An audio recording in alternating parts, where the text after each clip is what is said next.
Everybody, Eric Hendrickson giving you the Mortgage Minute for the week of January 21st. Last week we had some very welcome news.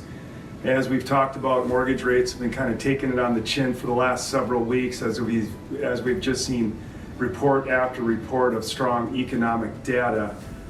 So really our hopes were pinned on a lower level of inflation as kind of motivation for rates to move lower, and that's exactly what we got. We got a really positive consumer price index, the CPI, that showed at the core level inflation actually rose at a level lower than expectations. So that was very welcome news, and it helped us really in the mortgage world offset the rate increases we suffered through after the really strong employment report. So that kind of canceled it out. So I would describe it as we're kind of back to even here in 2025. Rates kind of just bumping up just under 7%, kind of on an average rate basis. So kind of going forward, it'll continue to be data driven. We'll be looking very closely at further inflation data next week. This week's pretty light on the economic calendar, but next week we have the personal consumption expenditure, PCE.